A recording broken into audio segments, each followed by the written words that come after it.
Good morning, afternoon, or evening for you listeners out there. Selamat datang di Plato, Patreon Late Night Talk, yang dipersembahkan oleh Himpunan Mahasiswa Program Studi PWK Patreon dari Universitas Pradita Sumarekon Serpong, and we are your hosts, Kevin dan Aliani. Okay, so thank you for making us a part of your week. So, we are here to educate, inform, and inspire all of you listeners terkait dunia perencanaan kota. Dan karena ini podcast yang dibuat oleh a bunch of student, mahasiswa-mahasiswa aktif yang penuh dengan tantangan, rintangan dalam kuliah. Nah, tentunya nanti episode-episode yang akan ada terkait kehidupan mahasiswa. So, stay tuned for what's gonna come more. Nah, hari ini kita sudah kedatangan bintang tamu, yaitu Pak Randy Akbar. Halo Pak Randy. Halo. Selamat malam semuanya ya. Selamat malam. Selamat datang Bapak. Ya, Pak. Terima kasih sudah datang ya Pak. Nah, jadi kita hari ini akan ngobrol-ngobrol dengan Pak Randy nih terkait tata ruang Jakarta. Mungkin untuk memulai, apa kabar Pak Randy? Alhamdulillah sehat semuanya. Ya, alhamdulillah ya. Untuk sekarang kesibukannya apa nih? Apa selain mengajar, jadi dosen gitu? Adakah? Ya, seperti biasa. Mungkin kaitannya itu tadi. Kalau ngajar kan jadi kewajiban utama ya. Selain itu ada beberapa kegiatan sih di luar. Dalam artian ada kegiatan kaitannya dengan tata ruang seperti itu. Wah, berarti pas cocok nih ya sama tema hari ini ya. Iya, temanya ini agak berat ini kayaknya ya. Oh enggak kok, enggak berat-berat banget kok Pak. Tenang aja. Maksud saya pembahasannya ya. Ya, tapi kita santai kok Pak. Tenang aja. Kita buat santai aja ya berarti ya. Iya, tenang aja. Kita santai kok. Oke, kalian nih mungkin. Nah, nih Pak, pada malam hari ini udah banyak banget nih pertanyaan yang masuk ke kita dari para listeners di luar sana. Yang pertama itu, gimana sih Pak menurut pendapat Bapak nih, opini Bapak tentang Jakarta yang merupakan tataan kota terburuk? Itu gimana sih Pak menurut Bapak itu tentang isu-isu tentang Jakarta yang dibilang dengan tataan kota terburuk? Oh, oke kalian nih, gini ya, kita santai aja kali ya. Jadi memang mungkin sebelum kita bahas lebih dalam ya, atau kita diskusi tata ruang atau tata kota lah kita ngomong ya. Katanya tata kota di Jakarta itu terburuk sedunia bahkan ya katanya ya, seperti itu ya. Saya nggak tahu, kalau nggak salah seperti itu bunyinya ya. Kalau nggak salah juga itu asalnya dari media luar ya, media luar kalau nggak salah media arsitektur terkait RTF ya, Rethinking the Future ya, terkait peringkat apa istilahnya tata ruang ya, dalam artian Jakarta salah satu yang terburuk gitu ya. Mungkin kalau kita bicara terkait itu mungkin banyaklah aspek ya sebetulnya ya, kaitannya dengan kenapa Jakarta disebut sebagai salah satu tata kota ya yang terburuk sedunia. Mungkin yang paling istilahnya yang paling menjadi main issue ya, itu terkait sebetulnya seperti yang kita tahu ya, Jakarta mungkin jumlah penduduknya cukup padat ya, dalam artian di tahun 2021 ini kalau tidak salah hampir 10 jutaan lebih ya untuk jumlah penduduk yang ada di kota Jakarta ini. Bisa kalian bayangkan nggak? Kalian berdua bayangkan jumlah penduduk 10 juta itu seberapa banyaknya ya? Iya. Kalau misalnya di luasan Jakarta yang sekian hektar ya. Ini mungkin terkait itu tadi, daya tampung dan daya dukung ya. Jakarta itu memang sudah nggak ideal ya, dalam artian Jakarta sebagai ibu kota negara itu menjadi salah satu daya tarik ya dari sisi ekonomi, kemudian banyak hal lah lainnya ya buat para pendatang gitu ya. Mungkin kalau kalian berdua pernah tahu mungkin ya, Jakarta itu mungkin dominan ya penduduknya ya. Itu mungkin salah satunya adalah para pendatang sebetulnya ya. Nah itu yang mungkin mempengaruhi sebetulnya kaitannya kenapa tata kota Jakarta termasuk yang terburuk, kaitannya itu mungkin terkait daya tampung ya, yang mana dari daya tampung itu sebetulnya mengerucut ya, atau bukan mengerucut sebetulnya, melebar ya ke permasalahan-permasalahan lainnya gitu ya. Jadi memang kalau kita lihat Jakarta itu sebetulnya permasalahan cukup rumit ya untuk dalam artian mungkin untuk diselesaikan ya. Mungkin kalau kalian sudah pernah studio kan ya? Iya. Nah, kalian nih baru angkatan berapa kalian? Saya angkatan belum ya kalian? Belum. Ya, berarti Tapi OTW kayaknya. Saya baru studio proses perencanaan. Studi proses kan? Ya. Kalau studi proses dalam artian kan selalu berangkat dari permasalahan ya untuk menyelesaikan istilahnya kalau kita ngomong di studio ya. Nah, kalau kita ngomong di Jakarta nih, permasalahannya itu tadi, complicated tadi ya. Salah satunya mungkin didasari itu tadi, daya tampungnya ya, yang sudah ya melebihi dari daya dukung atau daya kapasitas yang ada di Jakarta idealnya gitu ya. Dari istilahnya kaitannya tadi, jumlah penduduk yang padat itu menyebabkan banyak masalah. Seperti yang kalian tahu ya, masalah main issue salah satunya ya kemacetan ya, bukan lain itu ya. Itu menjadi salah satu yang paling luar biasa lah untuk Jakarta. Kalian berdua domisili di Jakarta atau di mana nih? Oh, kalau saya kan Cibubur masih masuk Bekasi sih Pak. Cuman ya masih dekat-dekat lah ya Pak, Jabodetabek. Berarti kalian ini orang Jakarta nih. Iya, betul Pak. Saya Jakarta Selatan. Nah kan mungkin yang bikin istilahnya apa ya, kalian nih misalnya bikin kamu tidak betah hidup di Jakarta itu salah satunya mungkin bisa jadi kemacetan itu ya. Dalam artian itu tadi kaitannya. Polusi. Iya kan, macetnya itu kayak, nah itu tadi dari macet merembet ke masalah lain ya. Salah satunya tadi polusi mungkin kalian bilang ya. Dari polusi terus kaitannya mungkin selain kemacetan ada lagi mungkin banjir ya. Nah banjir juga mungkin akhir-akhir mungkin jarang ditemui ya. Kalau kalian pernah dengar berita ya, salah satu banjir Jakarta itu kaitannya banjir musiman sebetulnya ya. Dia ada semacam siklusnya ya, 10 tahun sekali gitu ya. Nah itu mungkin yang terkait salah satu dalam artian itu tadi ya, tata ruang kaitannya menyelesaikan permasalahan perkotaan gitu ya. Kenapa tata ruang Jakarta dianggap salah satu yang terburuk? Mungkin kaitan itu tadi ya, belum dapat menyelesaikan masalah-masalah perkotaan yang ada saat ini gitu ya. Kayak tadi macet, kemudian kebanjiran, banjir ya. Terus kaitannya mungkin kumuh, salah satu menjadi main issue juga kan di Jakarta. Ya. Kumuh ya. Nah itu cukup merata ya. Nah dari 3 hal itu mungkin kita ambil 3 hal itu deh. Mungkin banyak permasalahan lainnya ya yang berkembang ya. Dari kumuh mungkin bisa merembet ke tingkat kriminal gitu kan ya. Dalam artian itu kita nggak usah banyak-banyak deh. Dari 3 permasalahan itu deh. Mungkin kalau kalian perhatikan di Jakarta masih banyak ditemui ya terkait 3 masalah tadi. Dalam artian tata ruang Jakarta atau tata kota ya yang ada di Jakarta belum dapat menyelesaikan 3 permasalahan itulah.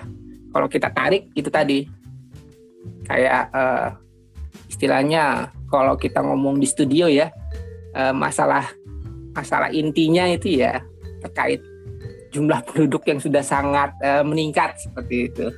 Saya rasa itu sih kenapa tata kota Jakarta dianggap terburuk, karena belum dapat menyelesaikan permasalahan perkotaan ya, yang cukup istilahnya cukup signifikan ya terkait kaitannya dengan kenyamanan berhuni gitu ya. Kayak kalian tadi kan ya, Mungkin nggak tahu. Kalau menurut kalian ini mungkin kira-kira ada nggak yang membuat kamu nyaman gitu di Jakarta? Masa isinya ketidaknyamanan gitu, gimana kalian coba? Kalau Jakarta, saya tinggal di Jakarta tuh yang bikin saya nyaman aksesnya sih Pak. Kesana sini tuh gampang, udah gitu di Jakarta itu banyak kayak banyak buat tempat-tempat berpergiannya, kayak tempat jajanan itu banyak sih, itu yang bikin saya nyaman Pak. Tapi selebihnya mah enggak deh, kayak macet. Ya nggak mungkin suka. petanya di tadi lebih banyak tempat hiburannya gitu kayaknya ya. Iya, Apalagi benar. untuk anak muda gitu ya, bisa nongkrong dan lain sebagainya. Mungkin itu salah satu daya tarik sebetulnya ya buat orang-orang di daerah sebetulnya. Tiba-tiba orang-orang di daerah ngumpul semua di Jakarta gitu ya, baik kaitannya mencari pekerjaan, terus dan lain sebagainya. Itu kan menambah beban sebetulnya terkait beban perkotaan. Seperti itu sih kalau pendapat saya ya, secara umum. Terkait kabar yang menyebutkan tata kota Jakarta salah satu yang terburuk di dunia gitu ya, seperti itu. Wah, menarik banget. Ini padahal baru nomor 1 loh Pak, tapi jawabannya udah meluas gitu. Tapi saya menggarisbawahi ini sih Pak, kan tadi Bapak bilang Jakarta itu kan kebanyakan pendatang, berarti secara tidak langsung Bapak percaya, ini mungkin ya secara tidak langsung mungkin Bapak percaya bahwa urbanisasi juga turut andil dalam menciptakan permasalahan-permasalahan yang udah Bapak sebutkan. Itu ada 3, itu kemacetan, terus ada segala pemukiman kumuh, dan juga akhirnya menjadi kriminalitas itu. Begitu ya Pak? Oh jelas, iya memang itu dalam artian sebenarnya ini ya, ini menjadi salah satu pola pikirnya ya, terkait migrasi sebetulnya. Kalau saya ngomongnya sih perpindahan penduduk di sini bukan urbanisasi sih ya, lebih ke migrasi penduduk ya. Kalau pendapat saya ya, tapi nggak tahu ya. Kalau urbanisasi, kalau menurut saya kaitannya bukan ke perpindahan penduduk sebetulnya. Kalau saya ngomong perpindahan penduduk lebih ke migrasi ya. Dalam artian memang migrasi ini menjadi salah satu hal yang cukup berdampak ya. Mungkin kalau kalian sering lihat berita ya, puncak perpindahan penduduk atau migrasi orang ke Jakarta itu pada saat momen-momen tertentu ya, seperti kayak Lebaran gitu ya, Lebaran terus ya inti pas Lebaran sih ya, setidaknya dalam artian kan para pendatang ini biasanya pulang kampung ya pada saat Lebaran gitu ya. Nah pada saat pulang kampung mungkin pendatang yang sudah menetap di Jakarta ini kan cerita gini ya ke sanak saudara atau teman di kampungnya gitu ya, terkait kehidupan di Jakarta gimana gitu ya. Mungkin dengan cerita itu menjadi sebuah kaitannya membuat para sanak saudara atau teman yang ada di daerah itu menjadi sangat menarik gitu ya untuk bermukim di Jakarta gitu ya. Jadi dalam artian kaitannya itu tadi pada saat Lebaran momentumnya mungkin tepat ya. Jadi mungkin pada saat arus balik gitu ya, sanak saudara atau keluarga atau teman atau sahabat dibawa tuh ke Jakarta. Dalam artian itu menjadi salah satu efek juga sebetulnya, kaitannya dengan jumlah penduduk yang semakin padat gitu ya. Seperti itu sih emang, Kevin. Ini baru segini aja kita udah dapat informasi banyak ya kok ya. Iya nih, luas banget bener-bener. Oke, lanjut. Oke, ini bisa saya langsung next pertanyaan aja ya. Yang itu ada lagi, apa sih Pak permasalahan tata ruang kota yang menurut Bapak tuh lebih lebih spesifik kayak gitu deh. Itu menurut Bapak gimana tuh Pak? Permasalahan ya, ini kaitannya dengan Jakarta ya. Mungkin tadi sudah saya singgung sebetulnya kalian nih ya. Kaitannya tadi kemacetan gitu ya. Nah itu mungkin kalau kita ngomong macet di Jakarta itu nggak ada ujungnya kayaknya. Saya nggak tahu kalian ini mungkin sudah pernah merasakan macetnya di Jakarta gitu ya. Atau Kevin mungkin sudah pernah? Saya udah Pak, dari saya lahir udah ngerasain macetnya. Saya kebetulan sering ke Jakarta sih Pak.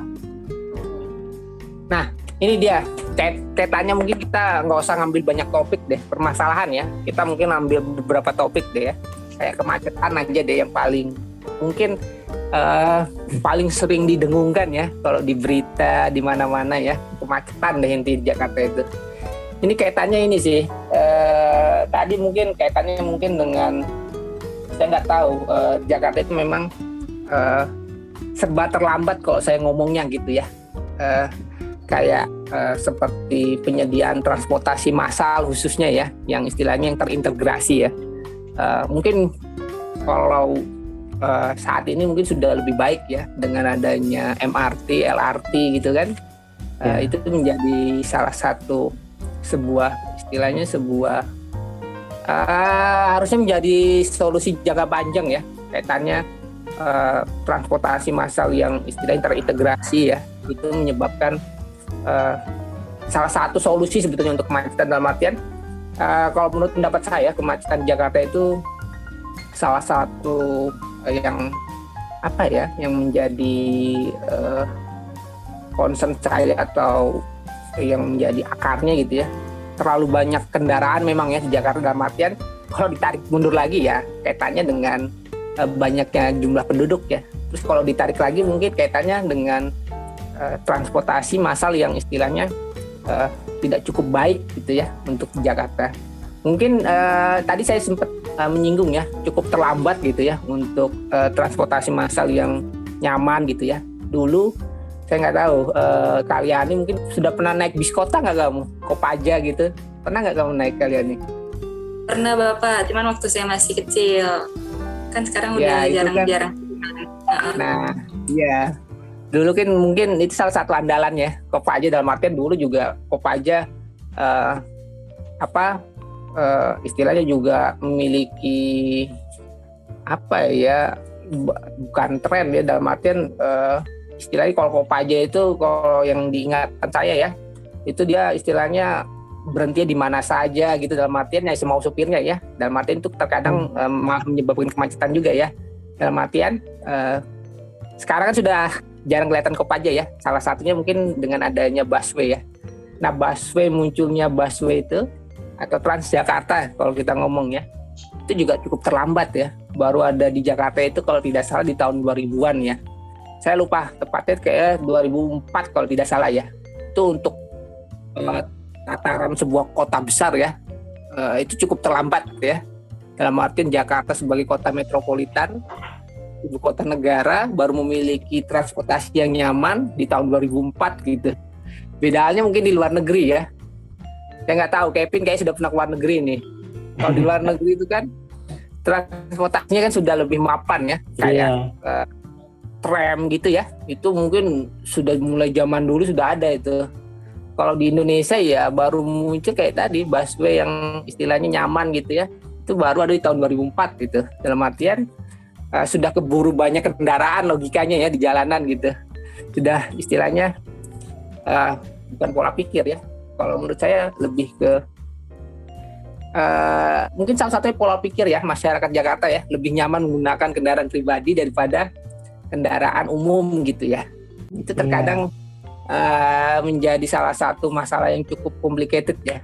Makanya kalau kita ngomong masalah kemacetan itu kayak mencari solusinya kayak mencari jarum di tumpukan jerami gitu ya. Sebetulnya apa yang dilakukan pemerintah sekarang saya rasa itu baik ya, dengan mengembangkan transportasi massal yang terintegrasi ya, khususnya ya kaitannya mungkin MRT dan LRT itu seperti itu.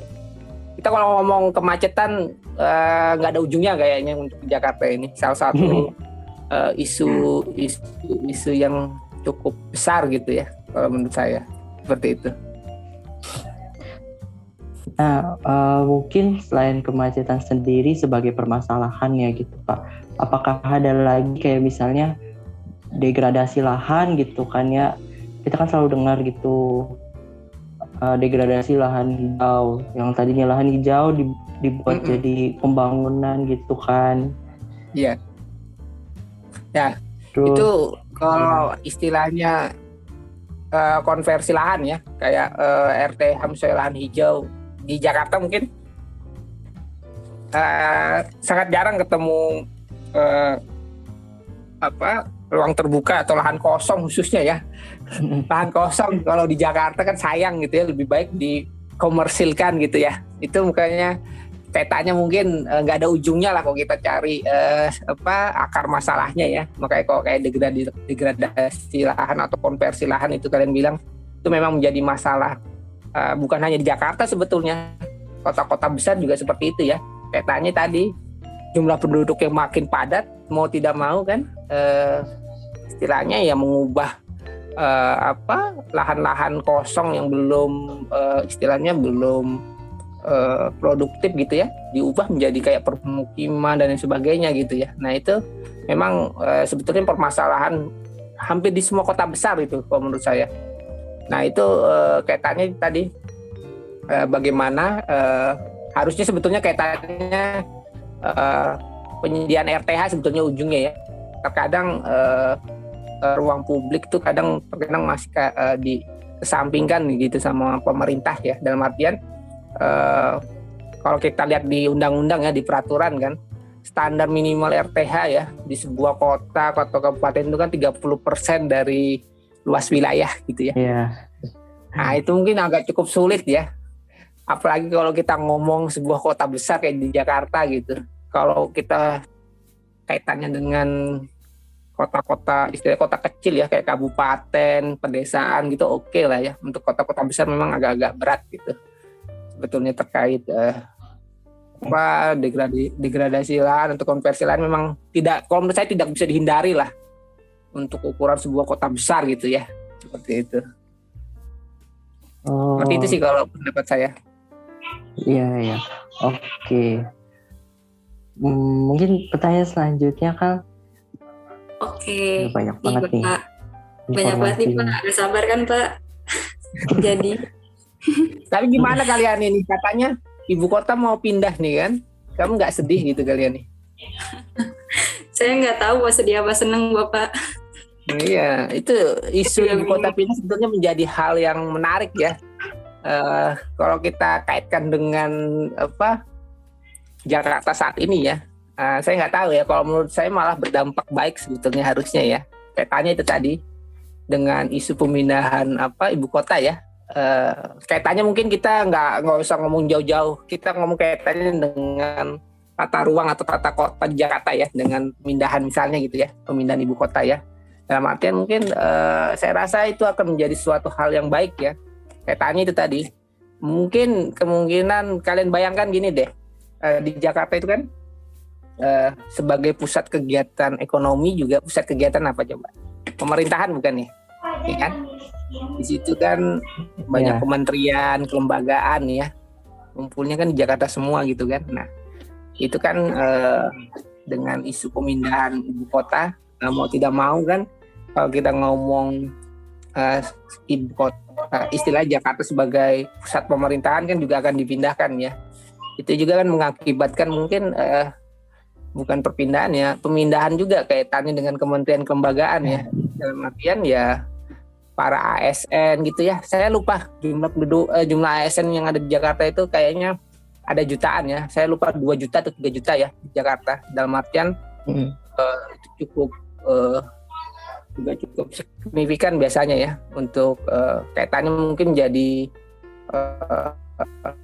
sebuah modal baru menurut saya ya buat Jakarta untuk istilahnya mempersiapkan gitu ya, menyelesaikan permasalahan-permasalahan yang ada saat ini seperti itu.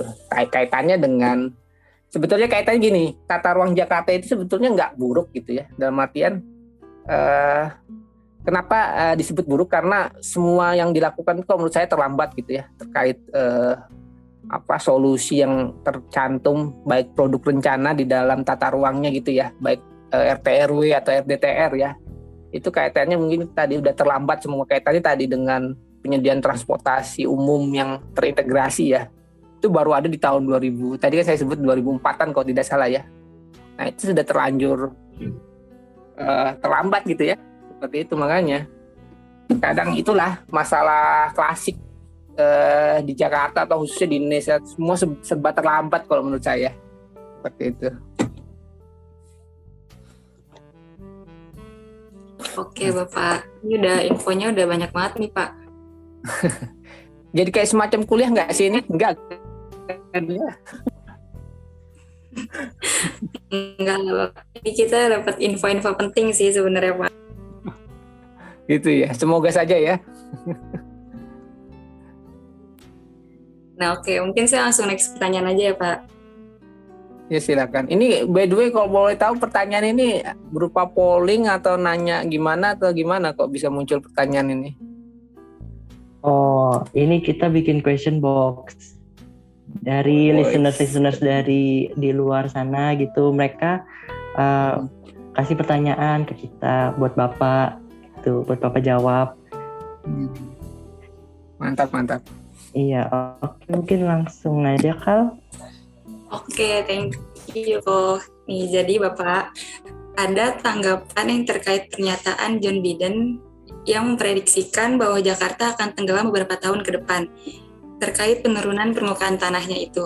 Nah, menurut Bapak, tanggapan dari John Biden itu gimana sih? Saya ketawa dulu gak apa-apa ya. Iya, nggak apa-apa. Untuk pertanyaan ini khususnya. Mungkin kalau saya tertawa banyak yang paham lah maksud saya gitu ya. Jadi dalam artian sebetulnya ini isu-isu ini sudah saya bawa sebetulnya ke studio ya, studio kita ya. Dalam artian terkait penurunan muka air tanah itu tadi ya. Nah, penurunan muka air tanah itu memang saya rasa dengan kita ngomongnya lebih jauh deh ya. Mungkin penurunan muka air tanah ini bukan hanya terjadi di Indonesia ya. Kaitannya mungkin daerah-daerah atau negara-negara yang memiliki wilayah pesisir pasti akan mengalami ini. Dalam artian kan dengan semakin tuanya umur bumi kita ini ya, ceritanya seperti itu ya. Kan dalam artian kalau kalian pernah nggak tahu mencari tahu dalam artian melihat dokumenter kayak di National Geographic itu kan sudah banyak gitu ya terkaitan dengan mencairnya es di kutub utara atau kutub selatan ya. Nah itu kan menyebabkan dengan mencairnya es kan kaitannya makin banyak air ya di lautan gitu ya. Nah itu kan volume air kan bertambah gitu ya. Nah itu kan mengakibatkan muka air tanah menjadi semakin tenggelam gitu ya. Itu kan asal usulnya sebetulnya dalam artian masalah itu bukan hanya untuk Jakarta atau wilayah Pantura gitu ya di Indonesia gitu ya, tapi ya di belahan dunia mengalami hal ini seperti itu. Jadi dalam arti memang ini menjadi masalah bersama sebetulnya kalau menurut saya ya terkait penurunan muka air tanah gitu ya. Dalam artian ini kan lebih ke dampak lingkungan sebetulnya ya. Bagaimana kita sebagai manusia gitu ya lebih kalau menurut saya lebih peduli lah kepada terhadap lingkungan gitu ya. Dalam artian itu menjadi salah satu solusi jangka panjang gitu ya. Selain solusi jangka pendeknya mungkin dengan kaitannya mungkin penurunan muka air tanah kan menyebabkan banjir rob ya. Nah itu kan itu sudah masalah klasik lah itu. Mungkin kalau solusi jangka pendeknya pasti dengan menaikkan jalan raya ya atau jalanan gitu ya. Jadi jalanan makin ditinggikan gitu ya. Nah itu terkadang juga nggak efektif gitu ya. Dengan rob dalam artian ya tiap tahun bakal terulang gitu. Makin tinggi jalannya ya air juga akan mengikuti gitu. Jadi memang kalau menurut saya itu solusi yang kurang solutif ya. Kayak tadi lebih ke masyarakatnya sebetulnya ya. Bagaimana masyarakat lebih siap gitu sebetulnya dengan adanya efek-efek atau perubahan lingkungan khususnya ya. Kaitannya tadi penurunan muka air tanah gitu. Seperti itu kalau menurut pendapat saya. Jadi itu bukan masalah kita saja sebetulnya di Jakarta kalau kalian domisili, masalah seluruh umat manusia kalau menurut saya itu. Jadi memang agak complicated lah. Seperti itu sih. Oke, berarti semua ini karena perubahan iklim bumi ya Pak yang semakin panas jadi sehingga kutub esnya jadi cair dan air laut jadi makin naik. Dan kebetulan nih Pak saya studio proses perencanaan saya itu saya ambil daerah Jakarta Utara nih Pak. Nah kebetulan Jakarta Utara kan juga suka terjadi yang namanya banjir rob. Nah, itu saya baca gitu kan, Jakarta Utara kok bisa sih ini tanahnya turun terus permukaan air lautnya kok makin naik gitu. Jadi ternyata selain kutub es yang mencair itu juga pemakaian air tanah yang berlebihan itu juga berpengaruh ya Pak? Oh iya, sangat jelas berpengaruh.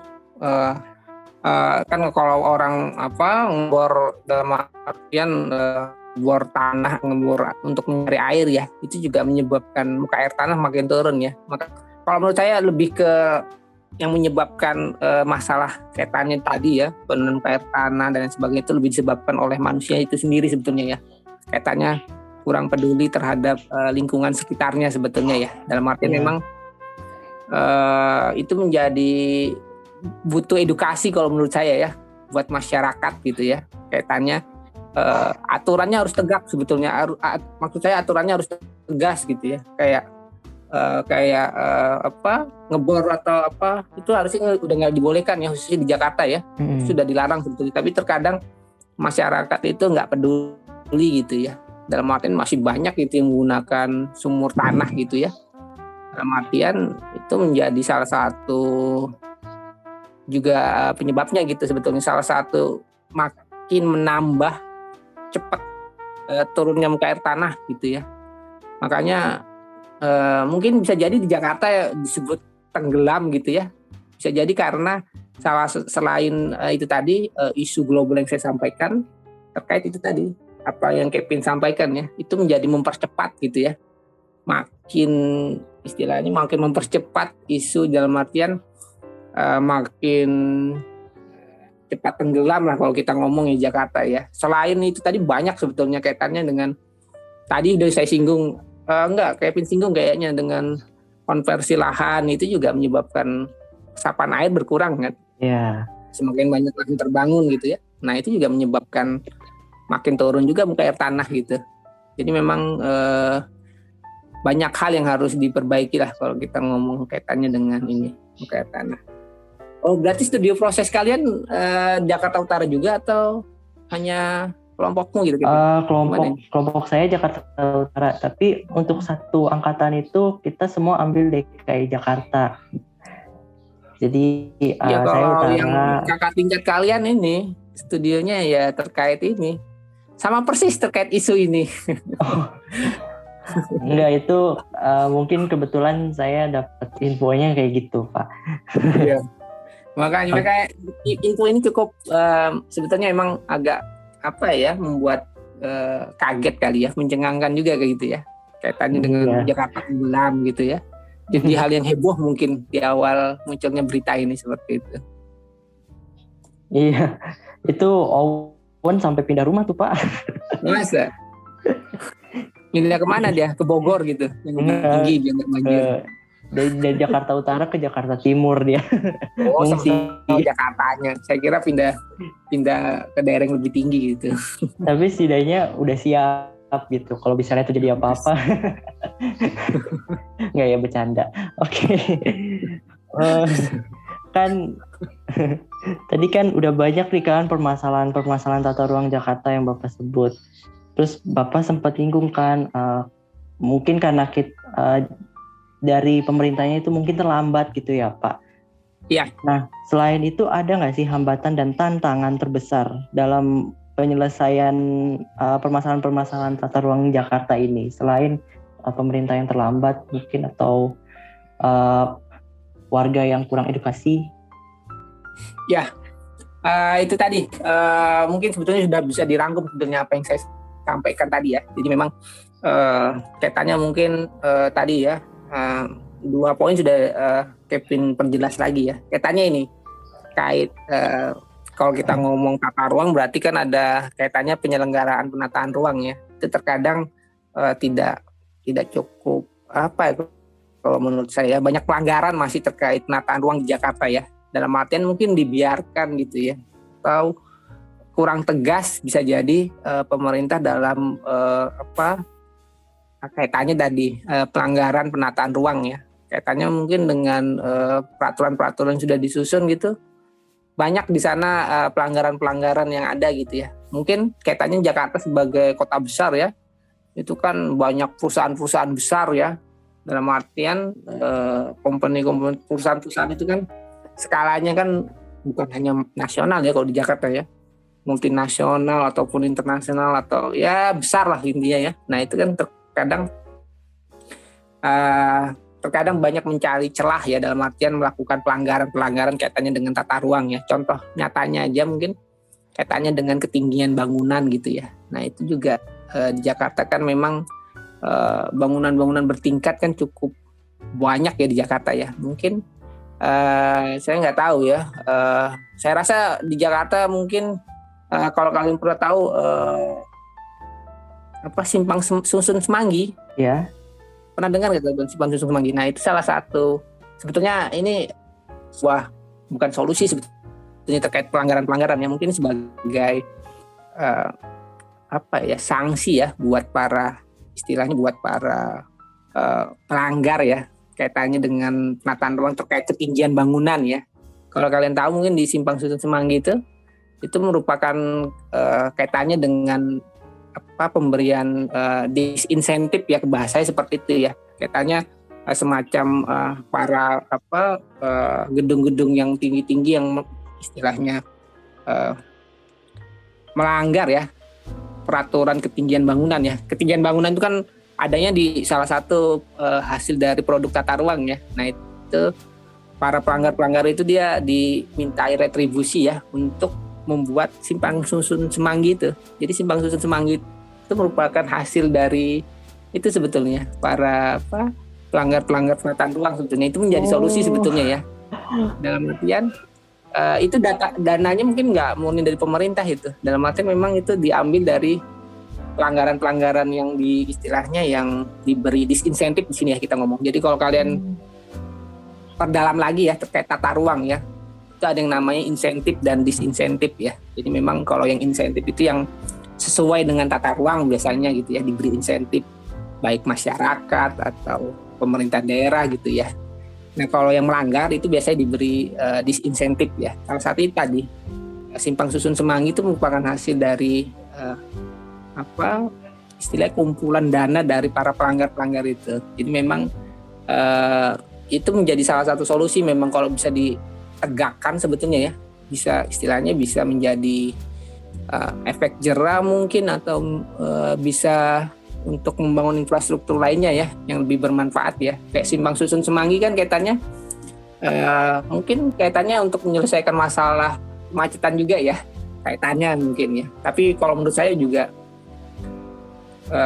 Simpang Susun Semanggi itu kan menyebabkan jadi kesannya ya pemerintah menyediakan jalan gitu ya untuk kendaraan umum makin banyak gitu ya. Dalam arti memang menjadi sebuah sebuah hal yang kayak bertolak belakang begitu ya dengan penyediaan transportasi umum atau publik yang ramah gitu ya, dengan lebih ramah ke pejalan kaki gitu. Mungkin sebetulnya lebih menarik kalau pemerintah Jakarta khususnya ya kaitannya dengan penyediaan pedestrian gitu sebetulnya kalau menurut saya ya, itu menjadi solusi jangka panjang kalau saya.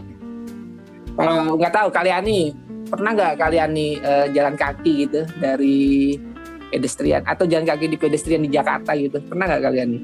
Pernah Bapak. Sebagai orang Jakarta. Dari mana ke mana tuh? Waktu saya main ke Senayan. Saya juga pernah nih dari sini ke ITC Cipulir. Kalau Senayan itu kan memang sudah bagus ya pedestriannya ya. Itu memang salah satu yang menarik tuh dengan ada MRT. Jadi memang kalau seluruh Jakarta gitu pedestriannya kayak di daerah Senayan kan orang jadi nyaman tuh jalan kaki ya. Jadi memang itu mungkin contoh yang baik aja mungkin ya, di Senayan tuh memang salah satu yang baik untuk jalur pedestriannya ya, dengan adanya MRT sebetulnya seperti itu. Itu sih kalau menurut pendapat saya. Oke. Berarti yang terkait yang itu yang terkait pelanggaran yang ketinggian bangunan itu istilahnya dijadiin sponsor paksaan ya Pak?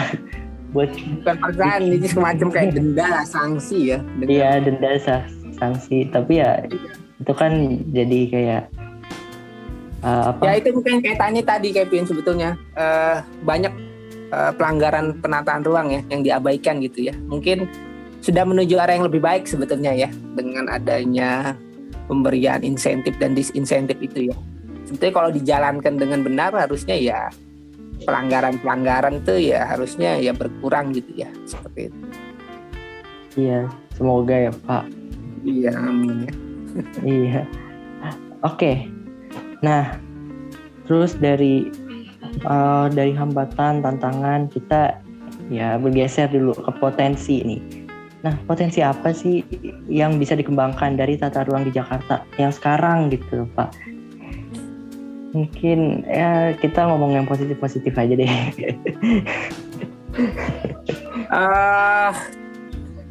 Yang bisa dikembangkan potensinya ya. Potensinya memang saya rasa kalau kita ngomong tata ruang nggak ada potensinya ya.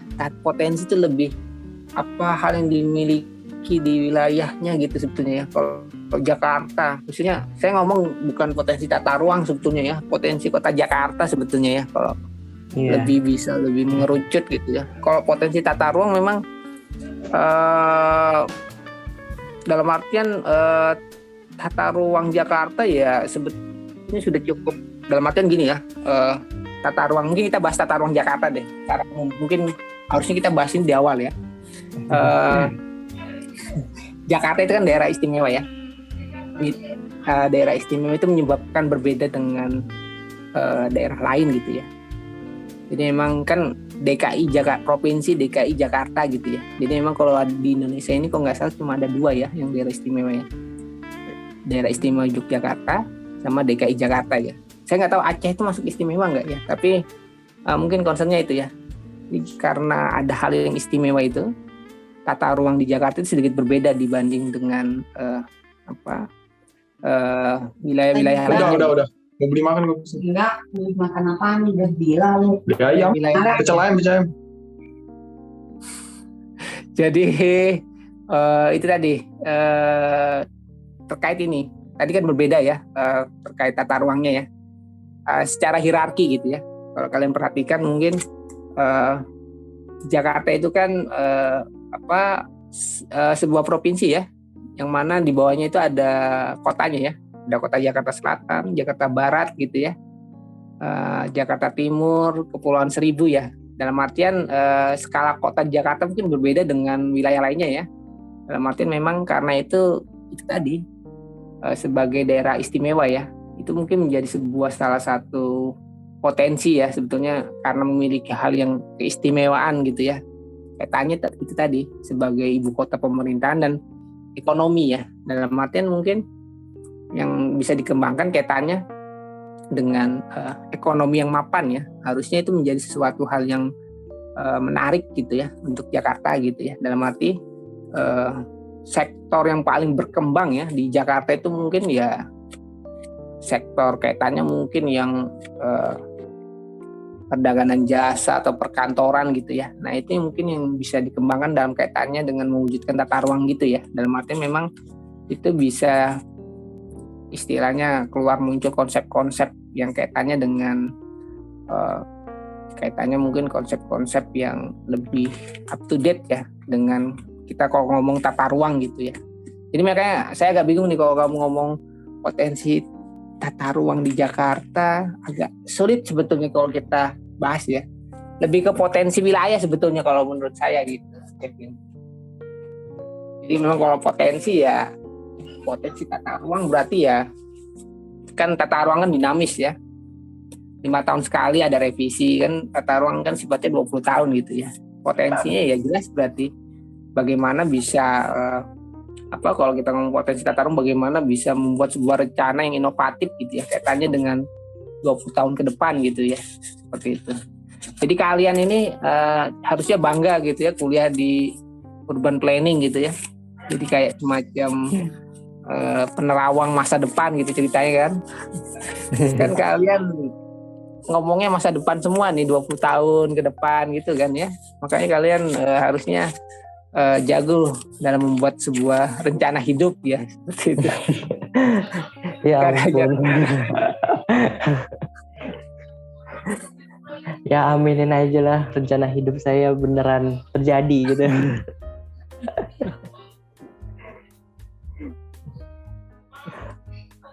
Oke, dari ya mungkin potensi dari potensi wilayah yang terlihat gitu ya Pak.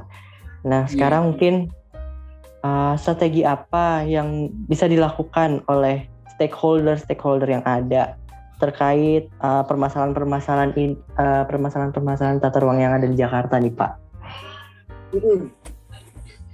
Gini, kalau kita ngomong stakeholder ya di Jakarta, pemangku kepentingannya jadi sangat beragam ya, karena itu tadi statusnya sebagai daerah istimewa ya, dalam artian sama-sama kuat kalau menurut saya perannya ya, baik pemerintah ataupun swasta ya, dalam artian harusnya ya kalau pemerintah swasta, jadi kalau kita ngomong stakeholder tuh ada 3 sebetulnya intinya ya, pemerintah, masyarakat ya, ada 3 ya, pemerintah, swasta dan masyarakat ya, dalam artian kalau 3 unsur stakeholder ini bisa saling kerjasama gitu ya dalam mewujudkan tata ruang yang kalau kita ngomong 20 tahun ke depan harusnya berkelanjutan ya buat anak cucu kalian atau anak cucu kita gitu ya. Dalam artian memang ketiga stakeholder ini harus saling kerjasama gitu, dalam artian harus seimbang gitu ya dalam membuat sebuah produk kaitannya seperti itu. Jadi memang gak boleh kaitannya, itu tadi sebetulnya salah satu contoh yang baik ya dengan adanya yang tadi saya cerita terkait simpang susun Semanggi itu ya. Nah itu kan peran serta 3 stakeholder gitu ya, pemerintah, swasta yang menikmati masyarakat sebetulnya kan. Nah itu kalau bisa dikembangkan gitu dengan kerjasama ketiga stakeholder ini, saya rasa itu menjadi suatu hal yang cukup baik gitu ya, seperti itu pendapat saya. Oke. Nah, ini kita udah nyampe nih ke pertanyaan terakhir nih Pak. Gak kerasa ya, pertanyaan terakhir aja sudah saya kira. Iya. Saya kira masih ada pertanyaan lagi nih. Aduh. Sebenarnya masih banyak sih Pak. Kalau Bapak masih kuat gitu. Ya, ini pertanyaan terakhir. Apa solusi yang bisa diambil gitu dan diterapkan menurut Bapak terkait permasalahan tata ruang ini menurut Bapak? Ya solusinya ya, berarti kalau kita ngomong solusi terkait penataan ruang ya. Jadi kalau penataan ruang itu cukup global ya, agak luas ya. Mungkin gini aja deh, mungkin kita sederhanakan aja ya. Solusi terkait permasalahan yang ada kaitannya itu tadi mungkin lebih enak kalau kita ngomong ya. Jadi memang permasalahan Jakarta tadi kan sudah saya singgung ya, cukup complicated gitu ya, sangat-sangat rumit lah, kayak kemacetan dan sebagainya. Kalian pernah dengar konsep TOD nggak? Iya. Nah, transit oriented. Kenapa Pak? Salah satu hal yang kalau kalian cek ya di media gitu ya, atau di Google gitu ya, TOD itu mungkin menjadi salah satu sebuah konsep kebanggaan gitu, dalam artian mungkin yang bakal dikembangkan di DKI Jakarta ya, Transit Oriented Development itu ya. Dalam artian memang itu tadi sudah saya singgung ya, bagaimana istilahnya transportasi massalnya itu bakal sinergi gitu ya, dalam artian memang dikembangkan dengan kaitannya mungkin orang gitu ya, kita sebagai masyarakat gitu ya, kalau mau kemana-mana itu gampang gitu, dalam artian bukan hanya menggunakan transportasi massal, tapi kaitannya dengan guna lahan ya, rencana pola ruangnya gitu ya, dalam artian kalau kita sejauh ini kan, kalau gini saya tanya deh kalian nih, kamu dulu SMA di mana kalian nih? Di ini maksudnya di daerahnya atau gimana Pak? Apa nama sekolah saya? Daerah Bintaro. Jauh nggak dari rumahmu? 15 menit dari rumah saya Bapak. Oh itu cukup dekat. 15 menit itu kamu naik apa? Naik motor. Naik motor kan? Nah itu salah satu dampak buruk sebetulnya. Iya, naik motor tuh kira-kira menyebabkan kemacetan nggak itu 15 menit? Iya Bapak, macet. Saya makanya telat dulu. Makanya itu lagi ya kaitannya dengan TOD itu tadi ya. TOD itu mungkin harusnya dengan kalau konsep TOD itu jalan ya. Mungkin kalian nih kalau mau ke sekolah nggak usah naik motor tuh, kalau 15 menit cukup dengan jalan kaki. Waduh, Dengan impor Bapak. transportasi massal atau menggunakan sepeda gitu ya. Itu menjadi hal menarik gitu. TOD itu kan dalam artian orang kalau mau kemana-mana itu mudah, gampangnya seperti itu, gampangnya konsepnya seperti itulah konsep besarnya gitu ya. Jadi kalau kita mau ke istilahnya kalau mau ke pusat perbelanjaan dekat gitu ya, mau kerja dekat, kita mau mau sekolah juga dekat gitu. Jadi dalam artian nggak menggunakan kendaraan pribadi gitu ya, tapi lebih ke angkutan massal gitu ya, ataupun berjalan kaki gitu. Nah itu menjadi konsep, saya nggak tahu ya itu bakal berhasil nggaknya ya di Jakarta, tapi itu menjadi sebuah angin segar kalau menurut saya ya. Konsep TOD itu sendiri ya, itu kalau di Jakarta memang ada beberapa titik ya, khususnya di beberapa titik stasiun MRT ya, Duku Atas kalau tidak salah yang udah jalan tuh konsep TOD-nya. Itu memang menjadi suatu hal yang baik gitu kalau kita ngomong penataan ruang ya. Itu menjadi konsep yang ya cukup signifikan baik lah sebetulnya kalau kita ngomong di kaitannya dengan tata ruang. Semoga menjadi angin segar gitu ya buat DKI Jakarta ya. Jadi memang harapannya ke depannya harusnya Jakarta bakal menjadi lebih baik gitu ya. Karena kan isu itu menjadi sedikit, kita flashback lagi jadinya nih ya. Isu itu kan menjadi santer karena Jakarta sebagai ibu kota pemerintahan ya, itu menjadi hal menarik gitu dengan disebut sebagai tata kota yang terburuk gitu ya.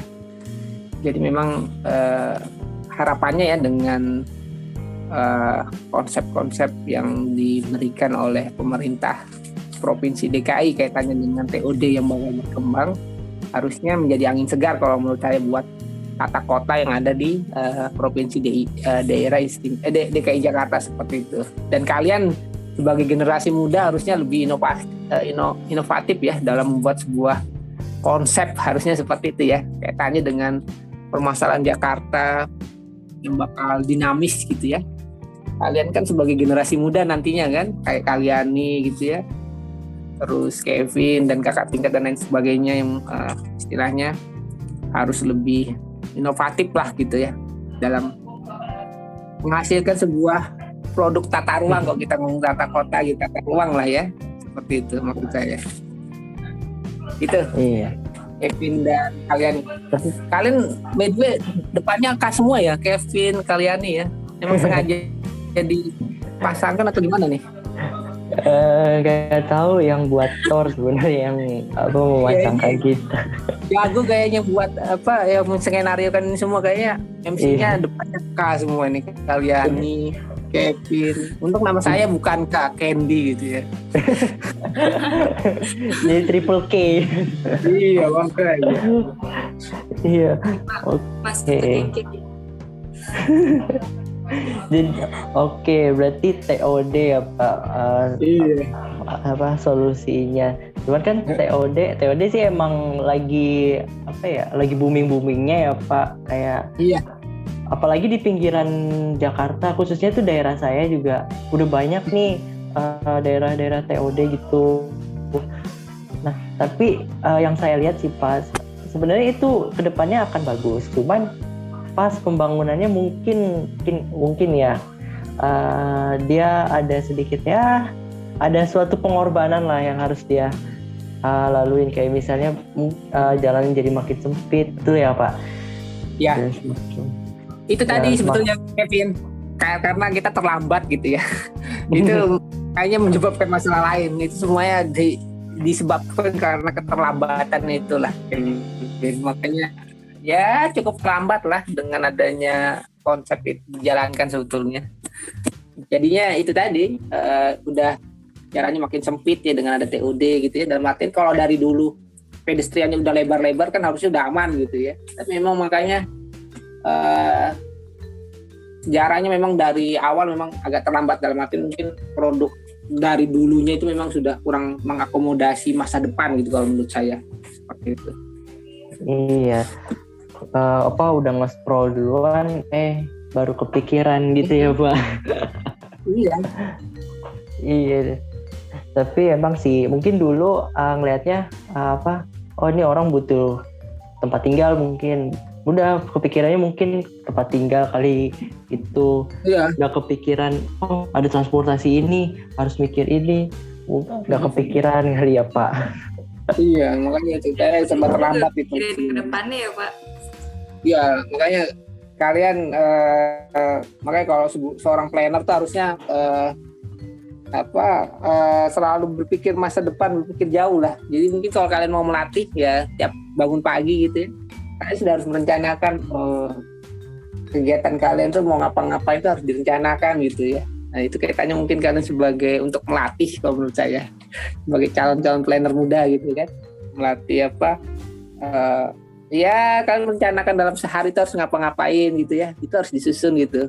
Itu menarik sebetulnya kalau kalian bisa melatih dari diri sendiri gitu ya, terus nanti terasa kalian bisa kaitannya mungkin nanti dengan kalau kalian kuliah studio gitu ya, atau kalian kerja nanti akan istilahnya akan lebih inovatif gitu. Seperti itu sih. Kok jadi kayak kasih saran saya. Ya nggak apa-apa kan, berbagi Pak, berbagi saran gitu buat kita dan juga para listeners di luar. Ya, saya juga pernah ngalami jadi mahasiswa urban planning gitu ya, masa-masa berat studio gitu kan, masa berat kita kan studio sebetulnya ya. Iya. Tapi kalian enak nih studio online semua ya. Nah, coba kalau offline kan lebih plus minus sih Pak. Kalau misalnya gitu datanya nggak ada, ya jiper juga sih Pak sebenarnya. Iya. Kalau saya sih ngomong studio online ini kehilangan nyawanya kalau menurut saya memang agak sulit gitu. Agak beda gitu kalau kita lakukan offline gitu ya. Seperti itu. Iya, kalau offline kan kita ngeliat sendiri gitu. Kalau online cari, kalau nggak ada ya udah gitu, mau gimana lagi. Nggak ada nyawanya makanya itu ya, studio online ini. Kayak hambar gitu rasanya. Ya, oke.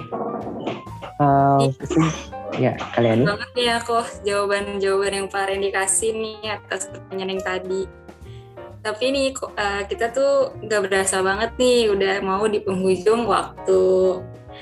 Nah Pak Randy, kalau saya tadi ambil kesimpulan dari keseluruhan jawaban-jawaban Pak Randy, jadi kan Jakarta kan termasuk dalam tataan kota terburuk karena permasalahan yang cukup rumit kan.